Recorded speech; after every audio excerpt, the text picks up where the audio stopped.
Amen. Que Dieu réponde à cette très belle prière. Je vous invite à vous asseoir.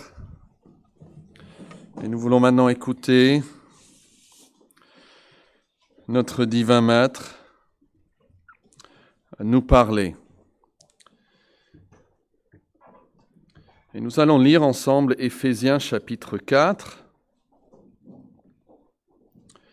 à partir du verset 11, où nous avons la provision que Dieu donne, que Christ ici donne à son Église pour sa croissance.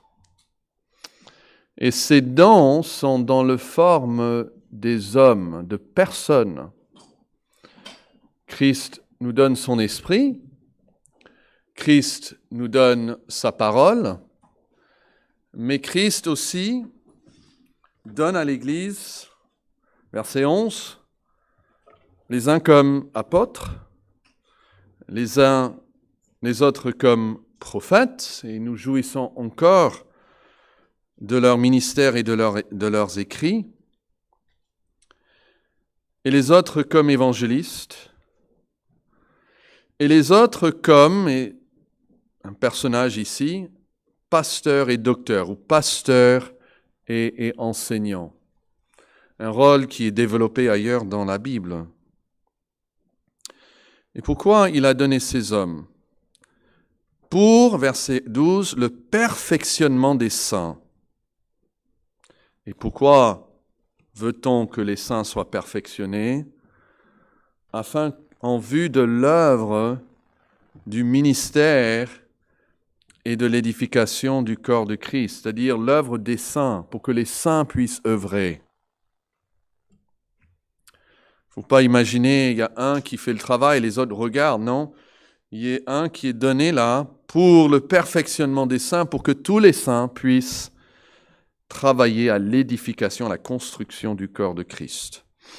Et ceci, verset 11, jusqu'à ce que nous soyons tous parvenus à l'unité de la foi et de la connaissance du Fils de Dieu. Donc c'est un travail qui est toujours en cours, on n'y est pas encore.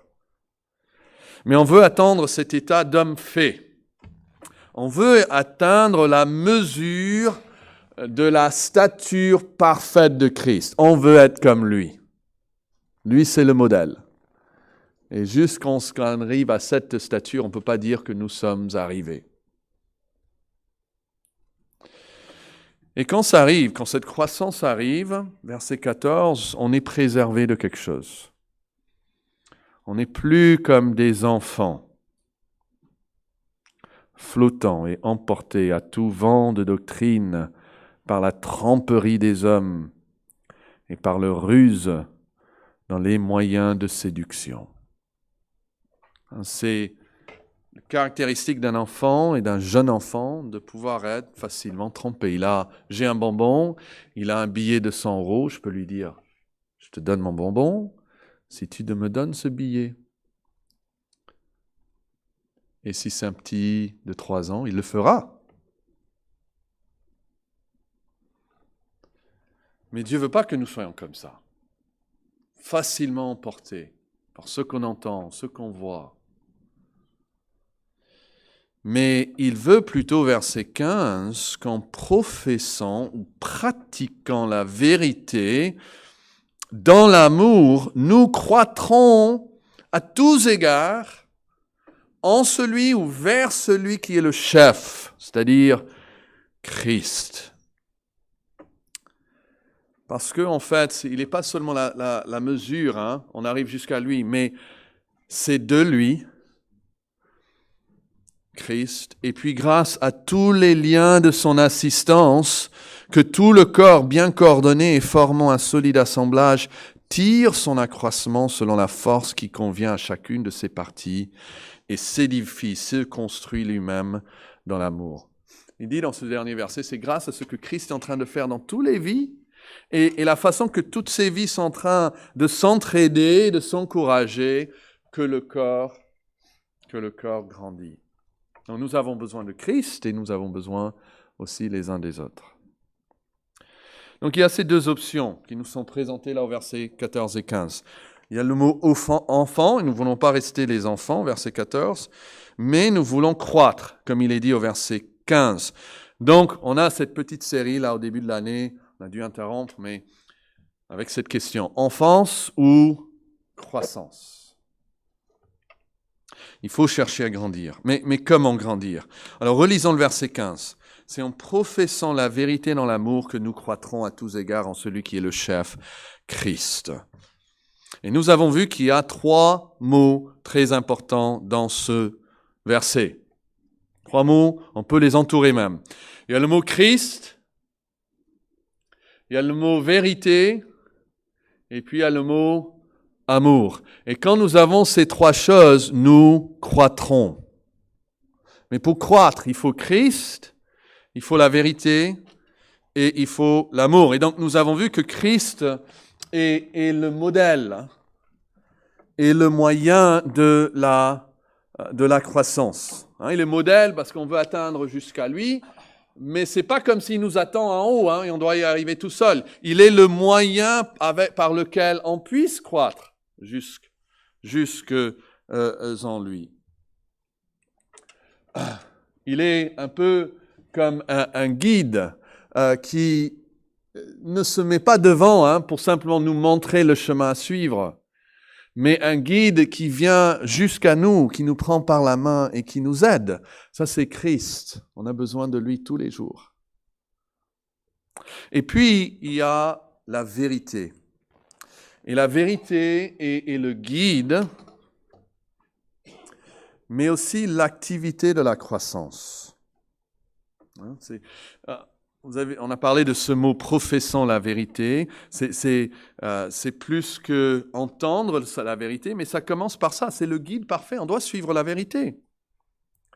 Et c'est ce qu'on veut faire ici dans cette Église, promouvoir la croissance de notre famille de l'Église vers la maturité spirituelle. Et pour cela, il faut la vérité. Il faut qu'on reçoive la vérité, la vérité, la vérité. Donc on veut fournir un programme, on peut dire presque d'éducation chrétienne, efficace, pour nous former, pour nous enseigner, pour nous affermir dans la vérité.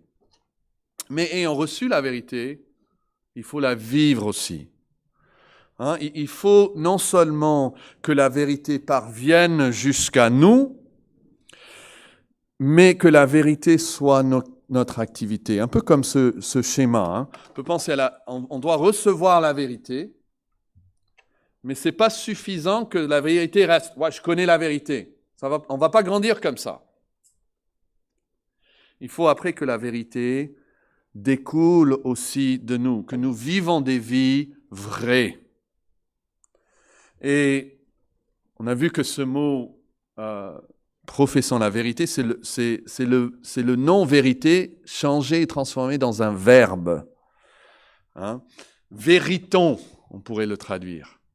Véritons. Et donc on a des traductions comme suivant la vérité, ou pratiquant la vérité, ou fidèle à la vérité, ou vivant en vérité, ou juste étant vrai. Et c'est ça pour croire. Il faut être vrai. Ce n'est pas suffisant d'entendre la vérité, il faut aussi la vivre.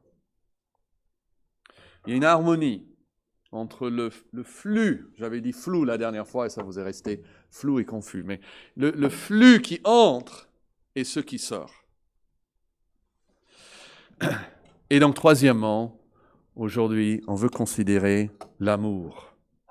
L'amour comme la motivation de la croissance et comme l'atmosphère de la croissance. Alors, souvent, quand on pense à l'amour, peut-être même dans ce verset, pratiquant la vérité dans l'amour, on peut penser en premier lieu à l'amour qu'on montre aux autres. Un peu comme ce schéma ici, où il y a l'amour qui sort de nous vers les autres. On va dire, ok, pour grandir, il faut montrer de l'amour. Mais je veux vous montrer que quand le Saint-Esprit parle du fait que la croissance vient grâce au fait qu'on pratique la vérité dans l'amour, il ne parle pas, le Saint-Esprit ne nous parle pas seulement de l'amour qu'on montre, mais de l'amour que nous recevons. Et je veux que vous notiez plusieurs références à l'amour dans cette lettre. Reculez jusqu'au chapitre 1 et regardez le verset 4. Il dit de Dieu qui nous a prédestinés dans son amour. L'amour de qui? L'amour de Dieu. Dans son amour. Regardez le chapitre 2. Après avoir parlé du fait que nous sommes morts dans nos péchés, il dit au verset 4, « Mais Dieu qui est riche en miséricorde à cause du quoi ?» Et là, c'est pas seulement amour, c'est du grand amour. Et après, il va utiliser la forme verbale aussi, dont il nous a aimés. Hein? Il nous aime avec un amour. C'est pour mettre l'emphase, c'est pour souligner, surligner cette vérité. Pas seulement qu'il nous aime, mais il nous aime avec amour. Hein, je peux dire à ma femme, je t'aime, mais c'est encore plus, je t'aime avec amour. Hein, c'est comme je t'aime de tout mon cœur, comme on dit. Nous qui étions morts par nos offenses, il nous a rendus vivants en Christ, et donc c'est par grâce que vous êtes sauvés. Hein, c'est la grâce qui est primordiale. Regardez le chapitre 3. Regardez la prière au verset 14, 3,14. « À cause de cela, je fléchis les genoux devant le Père, de qui toute famille dans les cieux et sur la terre tire son nom, afin qu'il vous donne, il va prier ici, afin qu'il vous donne selon la richesse de sa gloire, d'être puissamment fortifié par son esprit dans l'homme intérieur, en sorte que Christ habite dans vos cœurs par la foi, étant enraciné et fondé dans quoi? Dans l'amour. Ça, c'est la prière pour nous, que nous soyons enracinés et fondés dans l'amour. Et on peut poser la question, mais l'amour de qui? Pensez qu'il parle de notre amour? Que vous puissiez être fondés et dans votre propre amour? Regardez le verset 18. Que vous puissiez comprendre avec tous les saints quelle est la largeur, la longueur, la profondeur et la hauteur, et connaître l'amour de... Voilà la réponse. Un amour qui surpasse en fait toute connaissance, en sorte que vous soyez remplis jusqu'à toute la plénitude de Dieu. Notez donc que l'amour ici est l'amour que Dieu manifeste en Jésus-Christ. C'est ça qui doit venir à l'esprit. Il prie que nous soyons fondés dans l'amour divin. Il prie que nous puissions connaître l'amour de Christ. Et donc pour croître, si vous voulez grandir cette année, nous ne devons pas commencer en essayant de montrer l'amour. Ça ne va pas nous aider. En fait, on n'a pas beaucoup d'amour à montrer. Nous devons prier pour mieux connaître l'amour de Christ. Et avant donc qu'il arrive à notre texte au chapitre 4, il a déjà parlé de l'amour de Dieu, qui nous a prédestinés, qui nous a sauvés. Il a prié maintenant que nous puissions connaître de plus en plus cet amour de Christ, que nous puissions être fondés, enracinés dans cet amour. Et maintenant, il va dire, OK, pour croître, il faut pratiquer la vérité dans cet amour.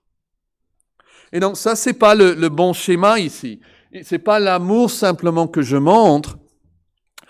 Voici le bon schéma. D'abord, je dois croître dans l'amour que je reçois de Dieu. Notre appréciation pour l'amour de Dieu envers nous et notre connaissance, parce que quand il prie que vous puissiez connaître, il parle d'une connaissance pas mentale seulement, hein, mais d'une connaissance d'expérience. Cette connaissance de son amour est le moteur de toute vraie croissance en Jésus-Christ. Est-ce que vous m'avez compris? C'est très important. C'est notre connaissance de l'amour de Christ pour nous qui est le moteur de notre croissance. Sans cela, nous n'allons pas croître. Et pourquoi? Je vais vous montrer bibliquement pourquoi. Regardez 1 Jean chapitre 4. Et là, je vais commencer à le dire et vous allez probablement pouvoir terminer sans même regarder le verset. Mais il y a 2 versets, on va regarder dans ce chapitre, donc pourquoi pas y aller. 1 Jean 4, verset 19, il dit, pour nous l'aimons, c'est-à-dire nous aimons Dieu. Mais après, il y a une raison. Pourquoi? Parce qu'il nous a aimés le premier.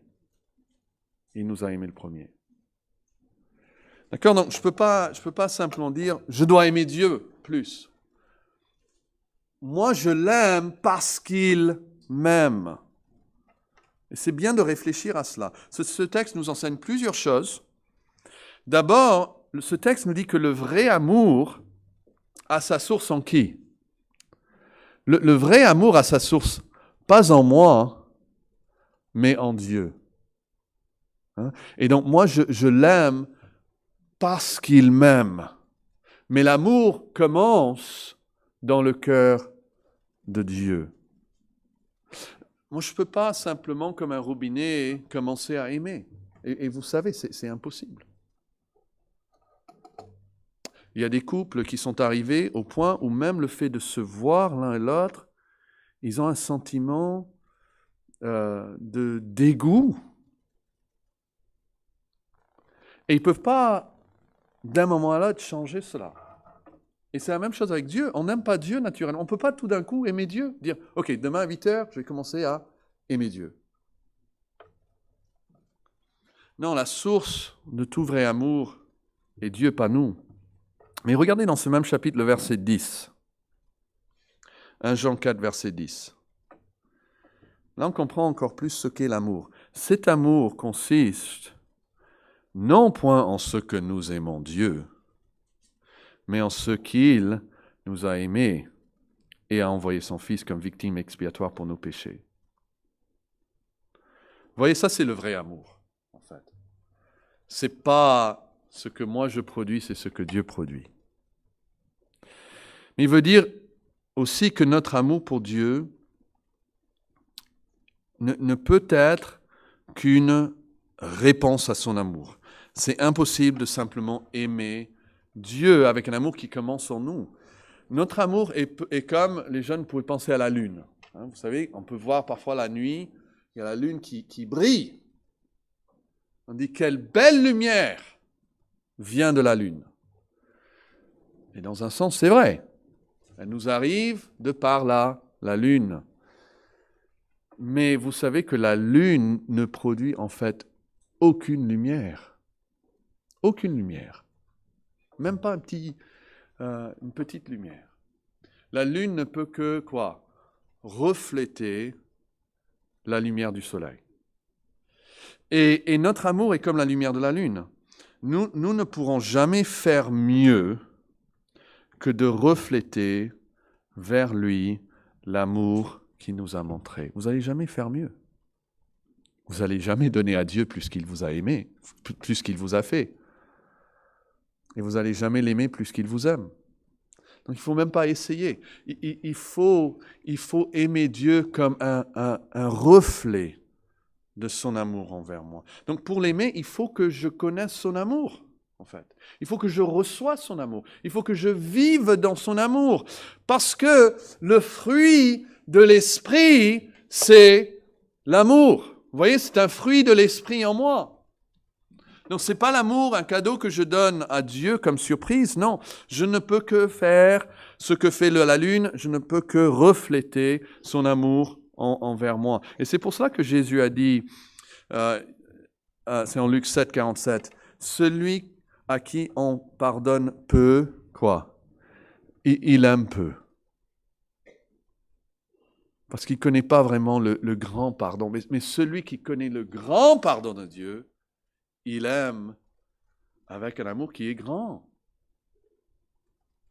Et peut-être c'est ça la clé qui manque pour quelqu'un ici. Vous tentez dans votre propre force de croître, d'avancer, d'aimer Dieu. Vous dites, il faut aimer Dieu, il faut aimer Dieu, il faut aimer Dieu. Et vous commencez avec la deuxième partie sans travailler la première partie. Sans méditer, recevoir, prier de connaître l'amour que Dieu a pour vous en Jésus-Christ. Même le verset que vous connaissez en Jean 3,16, car Dieu a tant aimé le monde, qu'il a donné son Fils unique afin que quiconque croit en lui ne périsse point, mais qu'il ait la vie éternelle. On voit que Dieu aime et Dieu donne afin que nous puissions croire. Sans que Dieu aime et donne, nous, on ne peut pas croire. 2 Corinthiens 5, 14 dit « Car l'amour de Christ nous presse, nous étreint. » Et l'amour de Christ ici, ce n'est pas notre amour pour Christ. Dans le contexte, c'est clair que c'est son amour pour nous. Le fait qu'il m'aime, pas que je l'aime, mais le fait qu'il m'aime, je suis prisonnier maintenant de son amour. Et Jude 21 nous donne ce commandement, maintenez-vous dans l'amour de Dieu. Et il parle ici aussi de notre connaissance de son amour pour nous. C'est là qu'il faut rester. Donc vous voyez, c'est un point important pour la croissance. L'amour, elle devient la motivation de la croissance. Si on ne se sent pas aimé, on ne va pas chercher à croître. Et donc toute croissance en Christ doit être motivée, doit avoir comme moteur son amour pour nous.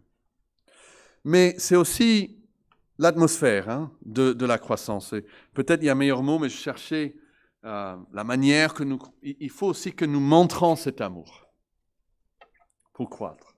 Il faut que l'amour qui entre aussi sorte, comme la vérité. Et c'est pour ça qu'il y a ces deux mots, la motivation et l'atmosphère de la croissance. Il faut, dans un sens, connaître l'amour. Il faut aimer pour connaître la vérité, plutôt. Il y a des choses qu'on ne peut pas connaître si on ne l'aime pas. J'ai un pasteur que je connais, il parlait d'un ami qu'il avait à l'université. Et même à l'université, il lui a dit, vous savez, ce que j'aime le plus, c'est quand je reçois des cadeaux. Il disait ça, mon anniversaire, etc. Et donc son ami, le chrétien, il lui a cité le verset où Jésus dit il est meilleur de donner que de recevoir. Hein? Et il a dit, il lui a regardé comme si c'était la chose la plus bête qu'il avait jamais entendue. Mais c'est absolument pas ça. C'est toujours mieux de recevoir.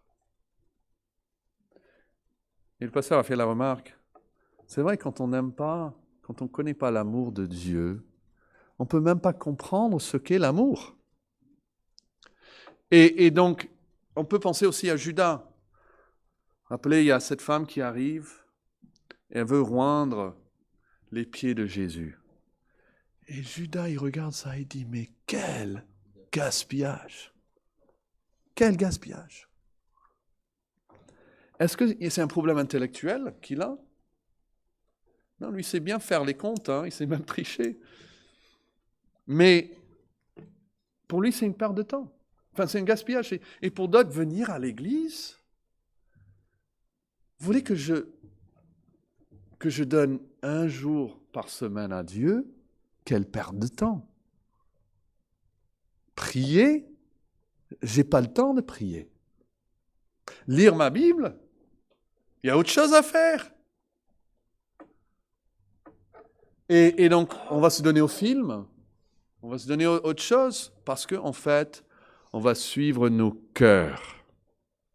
Et nous avons l'exemple triste de Salomon, qui avait la sagesse plus que tout autre homme, mais la Bible dit à plusieurs reprises que c'est par amour pour des femmes étrangères qu'il s'était éloigné de Dieu. Lui qui avait toute cette sagesse, il a fini par suivre son cœur. Et donc, en Proverbe, il est même dit, garde ton cœur plus que toute autre chose, car d'elles sont les sources même de la vie. Mes amis, si vous voulez croître, il faut garder le cœur.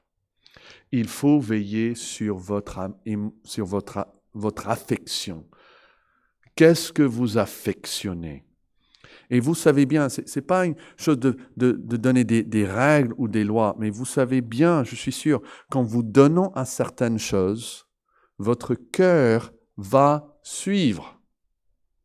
La Bible dit que là où sont vos trésors, là aussi sera votre cœur. Donc, si vous vous donnez un certain plaisir et vous donnez votre meilleur temps, vos meilleures réflexions à cela, votre affection va aller vers ça. Et donc, c'est un peu comme un cercle, un bon cercle, vertueux, que en se donnant à Dieu, on peut croître dans notre amour pour Dieu. On ne peut pas aimer quelqu'un qu'on ne connaît pas.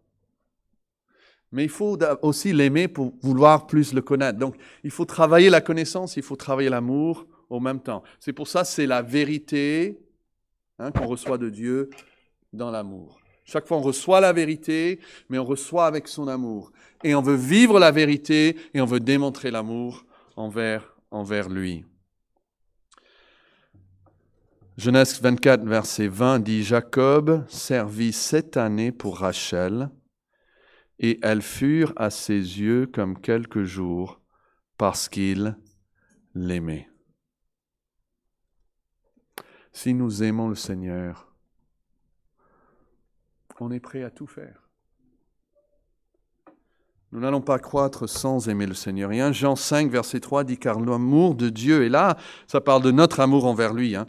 Notre amour envers Dieu consiste à quoi? Garder ses commandements. Et puis il dit juste après, et ces commandements ne sont pas pénibles. Quand c'est l'amour, ce n'est pas pénible. On a vu un mariage se former hier. Et quand il y a cet amour, c'est une joie de se promettre l'un à l'autre. Pour la vie, ils ont fait avec des sourires. C'est la même chose avec Dieu. Le pasteur Ryle, que certains connaissent, il a dit ceci. Si nous aimons une personne, nous aimons lui faire plaisir. Nous sommes heureux de consulter ses goûts et ses opinions, d'agir selon ses conseils et de faire les choses qu'il approuve. Nous renonçons même à nous-mêmes pour satisfaire ses désirs. Nous nous abstenons de choses que nous savons qu'il n'aime pas. Et nous apprenons des choses auxquelles nous ne sommes pas naturellement enclins parce que nous pensons que cela lui fera plaisir. Vous êtes d'accord? Ça c'est l'amour. Et donc il dit, il en est ainsi entre le vrai chrétien et le Christ. Le vrai chrétien s'efforce de lui plaire en étant saint de corps et d'esprit. Montrez-lui quelque chose dans sa pratique quotidienne que Christ déteste et il l'abandonnera. Il n'a pas besoin de plus d'arguments que ça. Montrez-lui quelque chose que Christ aime et il le suivra. Il ne murmure pas contre les exigences de Christ comme étant trop strictes et sévères, comme le font les enfants du monde. Pour lui, les commandements du Christ ne sont pas pénibles, et le fardeau du Christ est léger. Et pourquoi tout cela? Tout simplement parce qu'il l'aime. Et vous savez, les gens qui n'aiment pas Christ, qui n'ont pas cet amour, ils ne comprennent pas ça. Ils vous voient vous abstenir de certaines choses, ou vous donner à certaines choses, et ils s'imaginent que vous faites ça par obligation. Un peu comme Judas, il dit, mais quel gars, pourquoi vous faites ça? Vous êtes peut-être légaliste. Ils ne comprennent pas que vous pouvez être motivé par l'amour, tout simplement. Et un désir donc de plaire à Jésus-Christ. Donc l'amour, mes amis, à vous de méditer cela, mais l'amour et la motivation, l'amour que Christ nous donne de notre croissance, et puis elle est l'atmosphère de la croissance. D'abord notre amour pour Dieu et Christ, et puis notre amour aussi pour les autres. C'est pour ça que Paul a prié en Philippiens 1, il a dit « Et je prie que votre amour augmente de plus en connaissance et en pleine intelligence, pour le discernement des choses les meilleures. Le chrétien, il ne raisonne pas bien et mauvais. Il a des choix. Vous avez un choix de film. C'est bien ou c'est mauvais? Non, un chrétien n'a pas besoin de résumer comme ça. Il veut que son amour pour Christ augmente de plus en plus pour discerner quel est le meilleur des films à regarder. Quelle est la meilleure de musique à écouter? Quel est le meilleur de passe-temps à quoi me donner? C'est comme ça que cet amour pour Christ va nous pousser en fait à croître plus en lui. Et donc je termine simplement avec la question que Jésus a posée à Pierre. Vous savez, il avait renié 3 fois, et maintenant Jésus, par amour pour Pierre, il veut le restaurer. Il veut même lui remettre au service. Pierre va être utile au Seigneur. Il a encore des années de ministère devant lui. Mais pour le restaurer, Jésus touche au cœur du problème. C'est pas que Pierre manquait de courage. Et donc il n'a pas dit, Pierre, est-ce que tu as maintenant plus de courage? C'est pas que Pierre manquait peut-être de connaissances. Il dit, mais non, Pierre, tu comprends ce qui est important, ce qui n'est pas important. Il lui dit, Pierre, quoi? M'aimes-tu? Et ça, c'est la question que nous devons recevoir. Le Saint-Esprit vous pose aujourd'hui, maintenant, cette question. Et je vous demande d'être honnête avec lui. Comme vous seul pouvez l'être. Moi, je ne peux pas répondre à votre place. Est-ce que vous allez avoir une croissance nulle cette année? Ou est-ce que vous allez croître? On peut résumer tout cela avec une seule question. Est-ce que vous aimez le Seigneur Jésus? Mais ne le prends pas comme ma question pour vous. Prenez-le comme la question de Jésus qui vous dit, m'aimes-tu? Prions. Oh Seigneur, tu veux notre croissance car tu nous aimes. Et tu ne veux que du bien pour tes enfants. Et nous te remercions pour l'amour que tu as pour nous. L'amour qui s'est manifesté en ce que nous étions encore des pécheurs, Christ est mort pour nous. Il a donné toute une vie, et puis sa vie sur la croix pour nous sauver. Et ô Dieu, nous prions que par ton esprit, tu suscites en nous un amour pour toi, et que cet amour puisse croître de jour en jour, pour pouvoir discerner et approuver les choix qui sont les meilleurs. Et que cette année soit une année de croissance dans la vérité et dans l'amour et en Christ. Et c'est en son nom que nous prions. Amen. Vous êtes certainement conscient que l'ennemi est très actif. Il n'est pas en retraite. Il n'est pas à la retraite, pardon. Et il veut prendre la semence et l'enlever. Pour que, pas une seule fois cette semaine, vous pensez encore à ce texte. Et même vous arrivez samedi ou dimanche, vous dites, je ne sais même plus de quoi on a parlé. À nous donc de ramener la parole à nos esprits. Et peut-être de relire ce passage. Ou au moins ce verset chaque jour, ou mettre sur le téléphone. Ou quelque chose pour pouvoir croître dans la vérité, dans l'amour